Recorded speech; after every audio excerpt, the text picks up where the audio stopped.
Fuck morning coffee. I want a hardwood hot dog in the morning. That's what's gonna make me wake up. That's what's gonna make my mood better. That's what's gonna make me enjoy myself in the morning. Hi, fellas. Welcome back to Men's Right. Today's topic is modern women, public sexuality, and why dating has become a minefield for men. Before we jump in, make sure to like, share, comment, and subscribe to be part of our growing community. Let's get it. Dude, fuck coffee to wake you up. I want a fucking morning sneaky link. You know what I mean? Before my eyes are even open, I'm already just fucking mid. Ugh. That's just like, this is really gonna make me have a good day. Making out is so underrated. Okay? Like, it is so... I can't, like, it is like a spiritual bond, okay? When you're sitting there just like...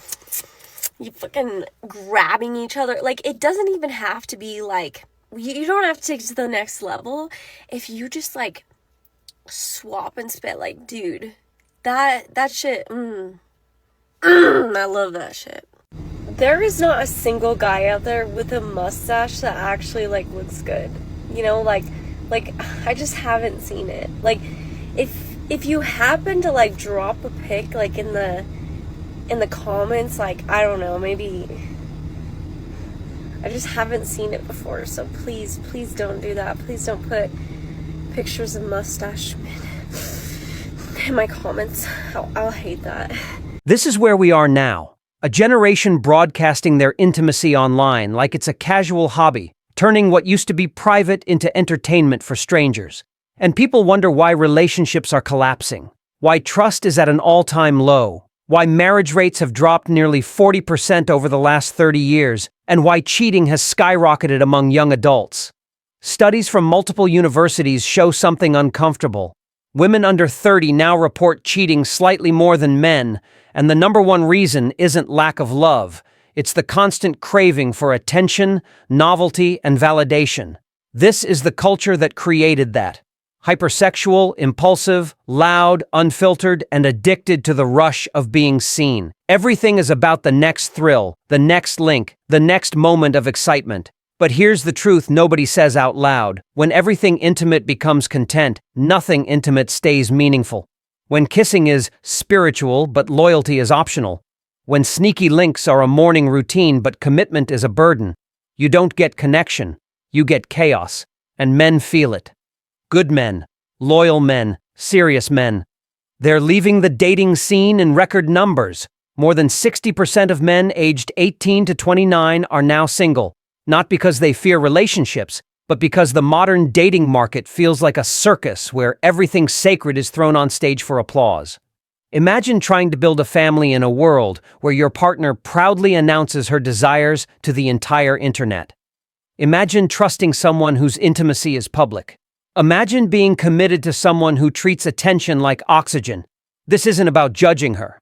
It's about recognizing the culture that shaped her. A culture where shock value is currency, where validation beats vulnerability, and where relationships are losing meaning by the day. People call this empowerment. But if empowerment destroys trust, destroys loyalty, destroys privacy, then what are we empowering? All I'm saying is this: when everything is public, don't be surprised when nothing lasts. Fuck morning coffee. I want a hardwood hot dog in the morning. That's what's gonna make me wake up. That's what's gonna make my mood better. That's what's gonna make me enjoy myself in the morning. Imagine trusting someone like that. Or worse, imagining her as the mother of your kids. This isn't freedom. This is chaos. Broadcasting every sexual thought, turning private life into public entertainment, and expecting men to deal with it. And the sad truth? Women like this are making dating and marriage harder for everyone else. For the women who actually want loyalty, respect, and peace, and for men who just want a normal life. Men aren't rejecting women. They're rejecting the storm. One thing about me, I love a man with some... I want those things slapping against me when it's my love language. I love it. Look at what modern women have become. Publicly sexualizing themselves, broadcasting their desires online, turning intimacy into clout. And yet somehow, men still get blamed for everything. Here's the irony. Men naturally have 20 times more sex drive than women, but these same women are the ones cheating more, acting constantly horny, always chasing attention. When did desire become a performance? When did loyalty and privacy become optional? This isn't biology failing. It's culture, social media, and performative freedom creating chaos. And men? Men are left confused, burned, and asking, where's the real connection? Because if you're chasing clout and trends, love isn't even on the table. Suck my dick. And I know you think because I'm a woman I don't have a dick, but I have a pink dildo in my dresser. Beautiful. What a cool thing to say as a woman, wow. Truly poetic. This is what modern femininity has evolved into, right? Not grace, not class, not depth, but repeating Cardi B lyrics like it's a personality trait. And then everyone pretends they're confused. Why are women acting louder? Why are relationships falling apart? Why does everything feel aggressive now? I don't know. Maybe because half of modern culture is teaching them that being vulgar is empowerment, being disrespectful is confidence, and being promiscuous is liberation. But sure, men are the problem. Not the fact that today's role models are rappers telling girls to act reckless, loud, and proud of nothing. We're watching a generation imitate entertainment and call it identity. And somehow society expects healthy relationships to grow from that. So when she says, suck my with Cardi B playing in the background, just remember, this is the new template. This is what many are copying. And everyone keeps acting shocked at the results.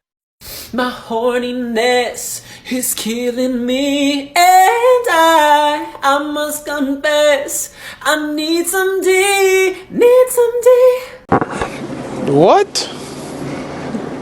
Bro, what are you talking about, man? You think I'd give a fuck about losing you? What do you bring to the table? The only fucking thing you bring to the table is psychotic behavior and energy. I don't fucking need that at my dinner table, motherfucker. The fuck? Okay, but what do you bring to the table other than attitude, unfinished trauma, and the emotional wreckage of the last 10 men you entertained? What do you bring other than expectations raised to heaven while the effort stays buried 6 feet below? What do you bring other than drama dressed as confidence, arguments disguised as standards, and a past that somehow becomes every man's responsibility except your own? Because men keep hearing this question. What do you bring to the table? But rarely does anyone ask it in reverse. You want loyalty, stability, patience, protection, but what do men get back? Peace, respect, softness, or just more storms? Men aren't asking for perfection. They're asking for something real, something calm, something that doesn't drain the soul. So before you question what men bring, maybe look at the table and ask yourself why so many of them are choosing to eat alone. Men, look, just so there's no confusion, if a woman is interested in you, this is her first move, okay? And that's it. So if you see that, that's the green light. Yeah, and get charged and arrested and get called weird for being nice. Oh my God, I need some dick! Ah! Oh my God, you want to know what's really crazy about all this stuff? Is when you're healing, you're like, oh my God, celibacy, yes, I'm sitting here and I'm becoming one with myself. I know myself, I'm learning myself. People don't tell you that you need some dick, okay? That you need sometimes, you don't need to go on this healing journey because you just need a good, you know what I mean? Sometimes you just need you need it, okay? People don't tell you though. People don't tell you because what they really don't tell you, the fine print, is that you don't really want anybody new, right? Because they're all weird. All the new ones, they're all weird. And you don't feel like raising your body count over no weirdos, okay? And then what they don't also tell you is you don't want to go back to your past because that's where your ex is at. And they weird too, okay? So what the fuck are you supposed to do? What the fuck are you supposed to do? Sexually frustrating. Healing is shit. Healing is not for the weak, okay? Being a celibate person is not for the weak. I'd just rather be a fucking whore. This is what modern dating has turned into. Every emotion, every thought, every impulse broadcasted online like it's therapy. And the funny part? You never see men crying about cravings on TikTok. You don't see men waking up every morning making dramatic videos about how they need intimacy to survive. Men have always been told to control themselves, stay disciplined, stay focused, stay stable. Meanwhile, the culture tells women that every impulse is empowerment and every desire should be posted for strangers to hear. She says she's on a healing journey, but then admits she just wants attention, connection, or someone from the past because the new ones are weird.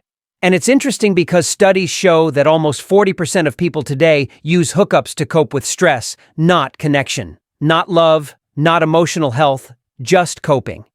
And we wonder why relationships are collapsing, why people can't bond, why long-term commitment is at an all-time low. When everything becomes performative, when intimacy becomes entertainment, when private desires become public monologues, what exactly are we building? She talks about body count like it's a burden, talks about exes, talks about new men, talks about needing someone just for the moment. And somehow this is labeled empowerment, when in reality it's exhaustion. And the truth she doesn't realize? Men don't post this. Men don't beg online. Men don't say, I'm healing, but I need someone to fix my day. Because men aren't allowed to be that chaotic. Men aren't allowed to be that loud. What you're watching isn't empowerment, it's confusion. What you're hearing isn't strength, it's impulse disguised as honesty. And the sad part? This mindset doesn't just affect her. It damages dating. It damages relationships. It makes good men walk away. Because men aren't asking for perfection. Men are asking for peace. And peace doesn't come from someone who turns every emotional wave into a TikTok performance.